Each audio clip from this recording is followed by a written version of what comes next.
Vamos para as informações. É o seguinte, galera, o Danilo se despediu lá na Juventus.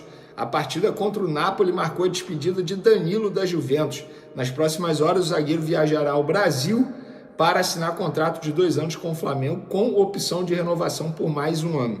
Embora tivesse a possibilidade de seguir na Itália jogando pelo Napoli e até mesmo renovar o contrato com a Juventus, Danilo decidiu encerrar sua trajetória na Europa e está de volta ao futebol brasileiro e tem tudo apalavrado, acertado para ser jogador do Flamengo com contrato válido por 2 temporadas. Particularmente acho uma contratação, óbvio, falando sempre sobre o jogador. Para mim, alto nível, prateleira futebol brasileiro, prateleira de cima. Eu vou dar minha opinião se foi uma boa contratação ou não depois que eu souber os valores. Ah, o Flamengo não está pagando. Está pagando sim, um alto salário e luvas. E é isso que a gente precisa entender antes de opinar. Mas sobre o jogador, repito o que eu já falei em outrora, é um jogador absurdo, jogador de alto nível, embora já tenha 33 anos, teoricamente uma idade mais avançada no futebol, mas é um jogador que se cuida bastante. E então tenho certeza que dentro de campo vai ajudar. Mas, sobre a minha opinião, espero ter acesso aos números e aí sim depois eu vou soltar a minha opinião em relação a essa contratação. Vitão continua na mesma, tá? Antes que me perguntem aí nos comentários, o Vitão continua na mesma, o Flamengo mantém a proposta, empresários conversando com o jogador e também com o Internacional, mas sem nenhuma grande novidade. Vamos falar agora do jogo Flamengo e Volta Redonda, vitória por 2-0, estreia do Flamengo na temporada e foi um domínio histórico, segundo o SofaScore. Na partida por 2-0, o Flamengo teve 77% de posse de bola e 689 passes certos. Foi a partida com maior posse de bola e o segundo jogo com mais passes certos em toda a base de dados, segundo o site especializado em informações e estatísticas, o SofaScore. E também na partida contra o Volta Redonda, Eric Pulgar completou 108 passes. A equipe adversária inteira, Volta Redonda inteiro, completou 105 passes no total, contando com titulares e reservas, 16 jogadores. Caraca, o Pulgar ontem jogou muita bola, tá? Inclusive é um jogador que eu acho que a gente vai sentir falta quando ele deixar o Flamengo. Eu acho que ele só tem um defeito, leva muito cartão amarelo. Fora isso, não tem o que falar do Eric Pulgar, um baita jogador que o Flamengo tem no elenco. E depois do jogo de ontem, sábado, lá em Brasília, o elenco desembarcou aqui no Rio de Janeiro, 11h30 da noite, e não teve descanso nesse domingo não, pelo contrário. Às 9 horas da manhã, os jogadores se reapresentaram ao técnico Felipe Luiz e iniciaram a preparação para o jogo contra o Sampaio Corrêa, que vai acontecer nessa quinta-feira, jogo que vai marcar a estreia do Flamengo no Maracanã nessa temporada. Provavelmente casa cheia, embora tenha tido aí uma polêmica de ingresso, depois o Flamengo voltou atrás após a repercussão negativa. A ver como que será essa situação no decorrer da temporada, é óbvio que a gente vai ficar de olho nisso, mas para esse jogo aí, tudo normal, tendência de casa cheia para a torcida dar as boas-vindas ao elenco na temporada 2025, lembrando que no domingo o Flamengo já tem, digamos, uma final, né? A Supercopa do Brasil contra o Botafogo, jogo que vai ser lá em Belém, vale taça e vale dinheiro também, porque é uma premiação muito boa. No outro vídeo a gente comenta essa situação. Porque, por falar em dinheiro, sabe quem pode render dinheiro ao Flamengo? 4,5 milhões de reais? O Carlinhos, que está deixando o Flamengo. Ontem à noite, por volta de meia-noite, eu soltei essa informação com exclusividade nas minhas outras redes sociais, no Twitter e no Instagram, porque eu recebi a informação ontem, logo depois da gravação do vídeo, que eu soltei hoje de manhã, e o Carlinhos está indo para o Vitória.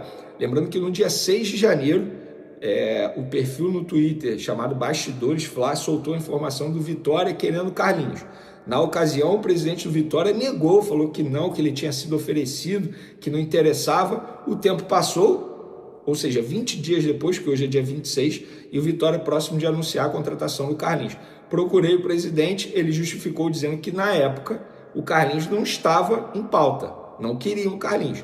Com o passar do tempo, com a dificuldade de conseguir um centroavante, o Carlinhos entrou em pauta, foi uma opção barata para o Vitória, porque vai ser um empréstimo de graça, eles só vão bancar o salário do Carlinhos, que é um salário baixo. Gente, o Carlinhos ganha cerca de 60 mil reais, é um salário baixo, se a gente for falar de futebol brasileiro. Óbvio que para qualquer pessoa que está aí me assistindo, 60 mil reais é um salário absurdo, mas para o futebol isso é considerado um salário baixo, e o Vitória vai assumir o salário dele, pega o jogador de graça e põe uma opção de compra de 4,5 milhões de reais. Isso quer dizer que, ao término do empréstimo, se o Vitória quiser comprar o Carlinhos, tem que pagar ao Flamengo 4,5 milhões de reais.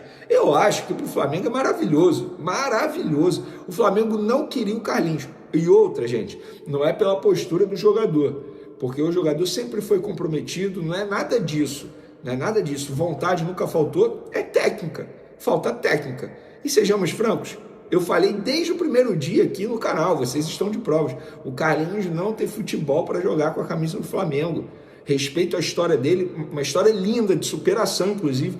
Eu vou sempre torcer pelo Carlinhos, cara, uma pessoa sensacional. Mas no Flamengo, ele não tem futebol. Tanto é que o Felipe Luiz logo identificou isso e não queria utilizá-lo. Agora o Flamengo, entre aspas, consegue se livrar do Carlinhos. Ele está indo para o Vitória em breve. E tem jogadores afastados do elenco que não vão treinar com os demais jogadores porque não fazem parte dos planos do técnico Felipe Luiz. Um deles é o Carlinhos, o Flamengo botou. Na verdade, eu vou até ler aqui a nota do Flamengo na íntegra para vocês. Nota imprensa. O Clube de Regatas do Flamengo informa que os atletas Caio Garcia, Carlinhos, Pablo, Thiaguinho e Zé Wellington estão autorizados a negociar com outros clubes. Durante esse período, os jogadores treinarão em horários alternativos no centro de treinamento Jorge Elal e terão à disposição toda a estrutura do clube. Ou seja, se o elenco principal treinar pela manhã, eles vão treinar à tarde. Se o elenco principal treinar à tarde, eles vão treinar pela manhã, ou podem treinar no mesmo turno, em campos separados, mas eles não treinarão com os jogadores que vão estar com o Felipe Luiz. Vamos lá, Zé Wellington, ele tem contrato, porque Zé Wellington e Caio Garcia, esses dois bateram idade, não podem jogar mais no Sub-20, tem que ir para o profissional, mas não serão aproveitados. Zé Wellington tem contrato com o Flamengo até dezembro desse ano. Caio Garcia, até dezembro de 2026. Thiaguinho, até o meio desse ano. Carlinhos até dezembro de 2026 e ele está indo para o Vitória por empréstimo, e o Pablo tem contrato com o Flamengo até dezembro desse ano. Gente, desses aí, eu acho muito difícil o Flamengo conseguir, repito, entre aspas, se livrar do Pablo. É um salário altíssimo, muito alto, um jogador que sofre com a questão física, a gente pôde ver isso aí no passado recente. É um jogador que não tem a pretensão de fazer uma mudança drástica na vida dele, pessoal. O que é mudança drástica? Exemplo, ele está morando no Rio, sei lá, ir para Portugal agora. Ele não tem nenhum interesse. Inclusive, mudar de cidade aqui no Brasil, eu acho muito difícil o Pablo aceitar. Ele foi para o Botafogo na temporada passada porque era o Rio de Janeiro, tá? Então, ele tem a vida dele estruturada aqui, a esposa dele é apaixonada pelo Rio de Janeiro, a família dele é apaixonada pelo Rio de Janeiro, o filho dele joga na categoria de base do Flamengo. Eu acho pouco provável o Pablo aceitar qualquer proposta para deixar o Flamengo. Acho que ele vai ficar no Flamengo, e se eu tivesse que arriscar, ele vai ficar no Flamengo até dezembro desse ano e sair de graça. Se eu tivesse que arriscar, óbvio, daqui a uma semana pode chegar uma proposta para ele, e ele gostar da proposta, a família dele gostar, sei lá, ir para a Arábia, não sei. Mas pelo que eu entendo, pelo que eu ouço, pelo que eu apuro, pelo que eu escuto, acho pouco provável o Flamengo conseguir tirar o Pablo do elenco nesse momento, negociar o Pablo nesse momento. Mas, nos demais, acho que o Thiaguinho nem preciso mencionar, né, que o Flamengo está certíssimo. Caio Garcia, o Flamengo também está certo, tem o Pablo Lúcio que joga muita bola aí, surgindo. O Zé Wellington também, com todo respeito ao jogador, não tem como estar hoje no elenco do Flamengo, é melhor ser negociado mesmo. Beleza, galera? Espero que vocês tenham gostado do vídeo.